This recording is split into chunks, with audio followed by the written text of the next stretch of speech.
être le bilan et les questions après les pluies importantes de jeudi dernier. Certaines images l'ont montré, des ruisseaux et des rivières ont transformé le temps de quelques heures en véritable torrent.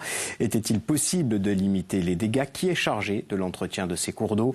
Les interrogations sont nombreuses alors que sur le terrain, les opérations de nettoyage continuent. Reportage Pierre-Nicolas, Daniel Bansard.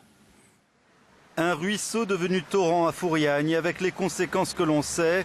Et à la surface de ces eaux boueuses, des roseaux, des branchages qui montrent que le nettoyage des cours d'eau est essentiel pour limiter les risques d'inondation. Mais alors, qui doit les nettoyer? Première réponse des services de l'État en Corse, où peu de rivières sont domaniales. Les propriétaires des berges sont en général des privés, ça peut être aussi des établissements publics, des collectivités, et chacun est responsable en principe, d'après la loi, de son bout de berge jusqu'à l'axe du cours d'eau. Ça veut dire concrètement que c'est normalement le riverain qui doit se charger d'enlever les bois morts, tout ce qui tombe dans la rivière qui est susceptible d'aller être charrié par les eaux et s'accumuler plus loin. L'État répare après une inondation, mais les maires, accusés parfois d'inaction, se retournent eux aussi vers les riverains.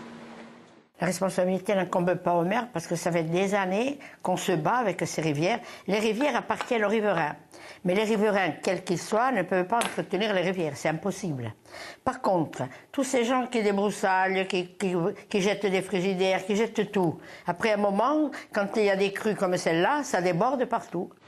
Certains maires accusent également la police de l'eau de les empêcher de nettoyer les rivières. Pour la DDTM, c'est un faux procès. La police de l'eau intervient principalement pour empêcher de mettre des bulldozers dans les rivières pour faire ce qui doit être fait à la tronçonneuse.